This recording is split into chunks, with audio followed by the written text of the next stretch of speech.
Welcome to study IQ। I am Amit वरिदी किलोर। World Health Organization ने रिसेंटली नए एयर क्वालिटी गाइडलाइंस रिलीज किए हैं। एयर क्वालिटी गाइडलाइंस का मतलब यह है कि एक एयर में जो हमारी एम्बिएंट एयर होती है उसके अंदर कितने लेवल तक के पॉल्यूटेंट्स ह्यूमन कंजम्पशन के लिए, ह्यूमन ब्रीदिंग के लिए सेफ होते हैं। Time to time World Health Organization ऐसे एयर क्वालिटी गाइडलाइंस देता रहता है ताकि गवर्नमेंट या सिविल सोसाइटी उसके अकॉर्डिंग पॉलिसीज डिसाइड कर सके। Air quality guidelines World Health Organization ने इससे पहले 2005 में दिए थे। आप जब रिसेंट सर्वे पढ़ते हैं कि ये सिटी बहुत ही पॉल्यूटेड है, ये सिटी बहुत ही पॉल्यूटेड है, Beijing is very polluted, new Delhi is very polluted, तो जो ये पॉल्यूटेड सिटी की रैंकिंग होती है ये वर्ल्ड हेल्थ ऑर्गेनाइजेशन द्वारा दिए गए एयर क्वालिटी गाइडलाइंस के बेसिस पर होती है। आज से पहले ये 2005 में वर्ल्ड हेल्थ ऑर्गेनाइजेशन ने कुछ गाइडलाइंस दिए हुए थे कि इतना PM 2.5 का मटेरियल अगर हवा में है तो वो ह्यूमंस के लिए सेफ है, इतना PM 10 के लिए है। Those have been revised. जैसे कि 2005 में जो PM 2.5 की कॉन्सेंट्रेशन थी वो हवा के अंदर पर क्यूबिक मीटर 25 माइक्रोग्राम अगर होती तो उसको ह्यूमन के लिए सेफ माना जाता था। However now it has been revised in the light of the new research data. World Health Organization says कि अब अगर हवा के अंदर 24 घंटे के अंदर सिर्फ 15 माइक्रोग्राम से भी ज्यादा अगर 2.5 पर्टिकुलेट मैटर की क्वांटिटी है, so that is unsafe for human. यानी कि क्लीन एयर उसको माना जाएगा जिसके अंदर 15 माइक्रोग्राम से कम पर क्यूबिक मीटर पॉल्यूटेंट एग्जिस्ट करते हो एयर में with in the range of 24 hours. अब सवाल यह है कि इसको कंपैरिजन के लिए हम देख सकते हैं कि एक 2005 में एयर क्वालिटी गाइडलाइंस इशू किए थे वर्ल्ड हेल्थ ने और दूसरा उनको रिवाइज किया गया है 2021 में। The primary changes are that कि उसको थोड़ा सा और ज्यादा स्ट्रिंजेंट बना दिया गया है। जैसे आप टेबल पर देख सकते हैं कि जो PM 2.5 यानी पर्टिकुलेट मैटर 2.5 माइक्रोन की जो विड्थ का होता है उसकी जो एवरेज थी वो अगर 24 घंटे के अंदर अंदर 25 मिलीग्राम भी होती थी, माइक्रोग्राम होती थी, तो उस हवा को क्लीन माना जाता था। Now it has been changed. अब उसी हवा को क्लीन माना जाता है जिसके अंदर 15 माइक्रोग्राम PM 2.5 की क्वांटिटी होती है। अगर उससे ज्यादा है तो उसको पॉल्यूटेड एयर कहा जाएगा। सिमिलरली पर्टिकुलेट मैटर 10 माइक्रोन की जो 24 घंटे की लिमिट थी वो थी 50 माइक्रोग्राम और अब उसको हटा के उसको कम करके 45 कर दिया गया है। इसी प्रकार से ozone, nitrous oxide, sulphur oxide और कार्बन मोनोऑक्साइड की अलग अलग एयर क्वालिटी गाइडलाइंस ने जो 2005 में दी थी उन सबको थोड़ा थोड़ा कम कर दिया गया है।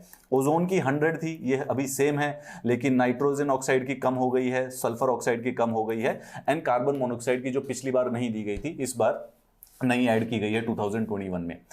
ये गाइडलाइंस जो वर्ल्ड हेल्थ ऑर्गेनाइजेशन देता है ये कोई स्टैंडर्ड्स नहीं है, ना ही ये लीगली बाइंडिंग होते हैं किसी भी कंट्री के ऊपर। ये बेसिकली गाइडलाइंस हैं, यानी कि जो हेल्थ इंपैक्ट होते हैं एयर पॉल्यूशन के, तो वहां की सिविल सोसाइटी, गवर्नमेंट या MCG जो कॉर्पोरेशंस होती हैं they can take this into account. अगर इन लेवल से पॉल्यूशन ज्यादा बढ़ रहा है तो उसी के अकॉर्डिंग वो पॉल्यूशन को कंट्रोल करने की कोशिश कर सकते हैं और पॉलिसीज बना सकते हैं। All of these guidelines are specifically based on the scientific evidence from the multiple countries. Obviously एक वर्ल्ड हेल्थ ऑर्गेनाइजेशन है, इंटरनेशनल ऑर्गेनाइजेशन है, क्रेडिबल है, तो वो साइंटिफिक एविडेंस के डेटा के बेसिस पर ही इस प्रकार की गाइडलाइंस को देता है। एंड इसका मेन उद्देश्य है कि हर एक कंट्री इन गाइडलाइंस के बेसिस पर अपनी एयर क्वालिटी मैनेजमेंट को इंप्रूव कर सके।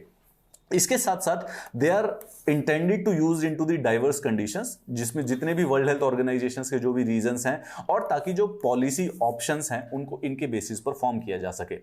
सवाल यह है कि जो रेकमेंडेड लेवल होता है, जो कि 6 मोस्ट कॉमन एयर पॉल्यूटेंट्स हैं, आपने अगर लिस्ट देखा हो तो इसके अंदर टोटल 6 हैं, PM 2.5, PM 10, ozone, nitrous oxide, sulphur oxide और carbon monoxide. These are the 6 most common air pollutants. इन सबको डाउनवर्ड्स के लिए रिवाइज कर दिया है except the ozone. Ozone remains the same, पहले भी उसकी 100 माइक्रोग्राम पर क्यूबिक मीटर थी, अभी भी उसकी 100 माइक्रोग्राम, बाकी सबको कम कर दिया गया है 2005 के बाद से। सवाल यह है कि ये जो PM 2.5 और PM 10 क्या होता है। See those are the particulate matters और जो PM 2.5 है ये 2.5 उसके साइज को रिप्रेजेंट करता है। यानी कि PM 2.5 का मतलब जिस पार्टिकुलेट मैटर का साइज 2.5 माइक्रोन होता हो और PM 10 का मतलब जिस पार्टिकुलेट मैटर का साइज 10 माइक्रोन्स होता हो। माइक्रोन का मतलब 1 मिलियंथ ऑफ ए मीटर। अगर हम एक मीटर को 10 लाख भागों में 1 मिलियन भागों में काट दे तो जो वो एक भाग होगा उसको 1 माइक्रोन कहा जाएगा। They are the most common pollutants और ये PM 2.5 और PM 10 से सबसे ज्यादा रेस्पिरेटरी डिजीज भी होती है।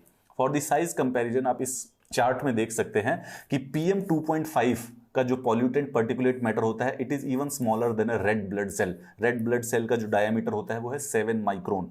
उसके साथ साथ PM10 is basically obviously larger. अगर हम इसको हेयर के कंपैरिजन में देखें तो एक ह्यूमन हेयर का जो डायमीटर होता है वो 50 से 70 माइक्रोन का होता है, यानी कि PM10 एंड PM 2.5 ये दोनों के दोनों एक ह्यूमन हेयर से बहुत ही ज्यादा छोटे होते हैं। Even in the air right now where you are sitting, इस समय भी हमारी एयर में PM 2.5 और PM10 है, जिसको हम ऑब्वियसली नॉर्मल आंखों से नहीं देख पाएंगे, उसके लिए माइक्रोस्कोप की जरूरत ही पड़ेगी।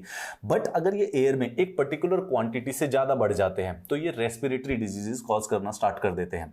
ये जो नई गाइडलाइंस है ये WHO ने 15 साल के बाद रिवाइज इसलिए की गई हैं क्योंकि नई साइंटिफिक स्टडीज ये बता रही है कि जो एयर पॉल्यूशन है उसका ह्यूमन हेल्थ पर और भी ज्यादा, जो अभी एस्टिमेटेड था उससे भी ज्यादा डैमेजिंग इफेक्ट हो रहा है। By one single estimate near 7 million deaths हर साल, 70 लाख से भी अधिक डेथ सिर्फ और सिर्फ air direct cause of air pollution, and remember this is not even discussing the indirect causes of the air pollution। ये 70 लाख डेथ एनुअली पूरे वर्ल्ड में होती हैं सिर्फ और सिर्फ एयर पॉल्यूशन की वजह से।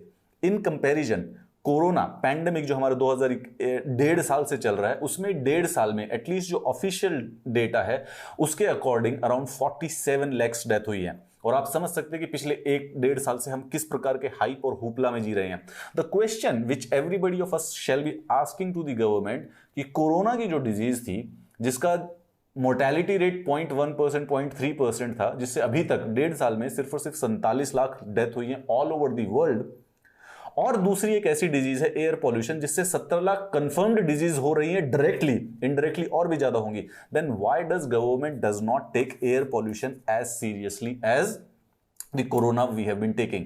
कोरोना के लिए हमने पूरा का पूरा लॉकडाउन कर दिया था और सारी फैक्ट्रियां बंद करवा दी थी, सारे काम बंद करवा दिए थे, सबकी जॉब अनएम्प्लॉयड कर दिया just to save us from corona. What actually stops government from making a policy जिससे एयर पॉल्यूशन रुक सकता है? ये जो नई एयर क्वालिटी गाइडलाइंस है इसका एक बहुत बड़ा नुकसान हुआ है। क्या? जैसे ही एयर क्वालिटी गाइडलाइंस स्ट्रिंजेंट हुई तो जो PM 2.5 PM10 का जो रेंज थी वो कम कर दी गई। The whole of India would now be considered a polluted country, यानी कि हमारे देश में कहीं पर भी और वेरी रेयरली कुछ जगहों पर सिर्फ 90% ऑफ द इंडिया में इस समय जो एयर है उसमें PM 2.5 और PM10 WHO की गाइडलाइन से अधिक है। By WHO's own admission, indeed, 90% of the world population lives in area जो कि उसके 2005 के पॉल्यूशन स्टैंडर्ड से भी नहीं मिल रही है। रिमेंबर 2021 के तो और स्ट्रिक्ट है, अभी तक 90% पॉपुलेशन वर्ल्ड की 2005 के पॉल्यूशन को भी मीट नहीं कर पा रही है स्टैंडर्ड्स को। The same applies to the India also. तो जो ये प्रोपोर्शन है ये और भी ज्यादा बढ़ने वाली है। South Asia and very specifically हम अपने कॉन्टेक्स्ट में बात करते हैं, इंडिया के कॉन्टेक्स्ट में, is right now the one of the most polluted area of the world, जहां पे जो ये पॉल्यूटेंट्स लेवल हैं सबके ozone, PM 2.5, PM10 recommended level से काफी ज्यादा हाई होता है। NCR पे अगर आप देखें, the recommended level of PM 2.5 in 2021 guidelines is 15 micrograms पर क्यूबिक ऑफ मीटर। दिसंबर के समय में दिल्ली की या NCR की हवा में ये जो 15 की जो रेंज है ये बेसिकली 500-400 पर डे के एवरेज पर रहती है और कई दिनों पर 1000 से भी ऊपर हो जाती है। इन दिल्ली एक ग्रीन पीस की स्टडी हुई थी जिन्होंने आइडेंटिफाई किया कि 2020 जिसमें लॉकडाउन हो रखा था और कई बार ऐसा भी लगा था कि थोड़ा पॉल्यूशन कम भी हो गया, उस समय भी जो ये रेंज थी ये 17 गुना ज्यादा थी देन दी रेकमेंडेड लेवल्स। मुंबई में 8 गुना, कोलकाता में 9 गुना और चेन्नई में 5 गुना ज्यादा थी। मतलब कि ऑल ओवर अगर इंडिया की किसी भी सिटी की बात करेंगे तो हम WHO के गाइडलाइंस को मीट नहीं कर रहे हैं। इंडिया के जो खुद के नेशनल एयर क्वालिटी स्टैंडर्ड्स हैं, WHO एक गाइडलाइंस देता है और हर कंट्री अपने खुद के एयर क्वालिटी स्टैंडर्ड्स भी मेंटेन करता है।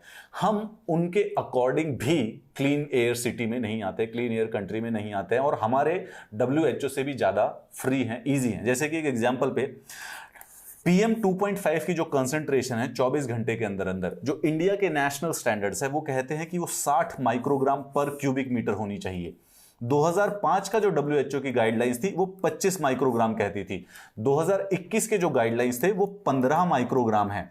यानी कि हम अपने लीनियंट जो स्टैंडर्ड्स हैं एयर के उनको भी मैच नहीं करते हैं, उसके बावजूद भी हम पॉल्यूटेड सिटी में, पॉल्यूटेड कंट्री में काउंट होते हैं।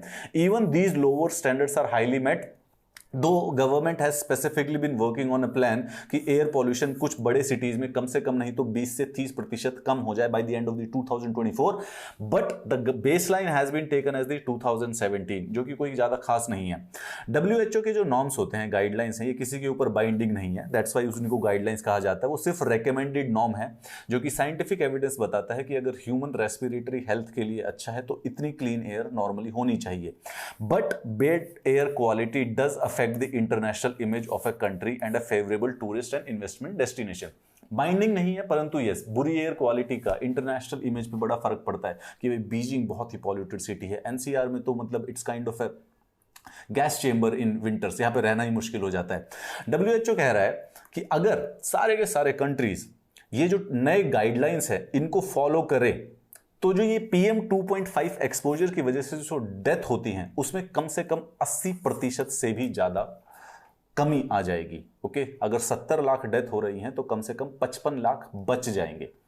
Now imagine it in the relative of the covid, to save those many deaths, हमने पूरी इकोनॉमी को बंद कर दिया, हमने सारे स्कूल, 1.5 साल हो गया कोई स्कूल नहीं गया, कोई कॉलेज नहीं गया, सिर्फ इसलिए कि we can save people. The question which again we should be asking कि why is government not doing anything and why they do not take the pollution serious, जहां पे एविडेंस क्लियर कट है। Even achieving the 2005 standard, 2005 के भी standard अगर countries achieve कर ले तो 48 यानी 50% लोग बच जाएंगे, 70 लाख में से 35 लाख लोग जिंदा रहेंगे। India has been doing certain things regarding that. देखो, खुद हमारा भी अपने एक नया प्लान बनाया हुआ है, इंडिया का National Clean Air Programme as well, जो कि 102 सिटीज हैं, जिसके अंदर हम उस सिटीज के जो पॉल्यूशन है उसको 20 से 30% कम करने की टारगेट को रखे हुए bye the end of 2024। But again the baseline is 2017 का जो लेवल था उसको 30% कम करना है again, and that is again very ambitious, उसको भी अचीव करना है। ये जो मॉडेस्ट टारगेट्स हैं इनको अचीव करने के लिए भी कई सारे साल लगेंगे। WHO के गाइडलाइंस तक तो हम अगले 10, 15, 20 सालों में भी पहुंचने का इमेजिन नहीं कर सकते हैं। Improvement is likely to be slow even if, अगर सस्टेन्ड पुश मोमेंटम मिलता रहे जो अभी प्रोजेक्ट्स चल रहे हैं तो, which let me guarantee you is not exactly as easy. India बहुत सारे स्टेप्स ले सकता है पॉल्यूशन को रोकने के लिए, and some are very easy. जैसे कि हमारी जो रोड्स हैं they do not conform to the basic construction sites, हम उनकी साइड को पेव नहीं करते हैं, हार्मफुल पार्टिकल्स होते हैं जो रोड के मटेरियल से निकलते रहते हैं, 24 घंटे धूल उड़ती रहती हैं। साइड वॉक्स जो रोड डिवाइडर्स होते हैं they are major sources of the dust. सोली इनको बहुत ही आसानी से फिक्स किया जा सकता है। It is not a very rocket big science, अगर लोकल म्युनिसिपल कॉर्पोरेशंस थोड़ा सा भी ज्यादा इसके अंदर विल और इंटरेस्ट दिखाएं इसको करने के लिए, एंड उसके साथ ही साथ इससे सिग्निफिकेंट गेन होते हैं एयर क्वालिटी को इंप्रूव करने के लिए।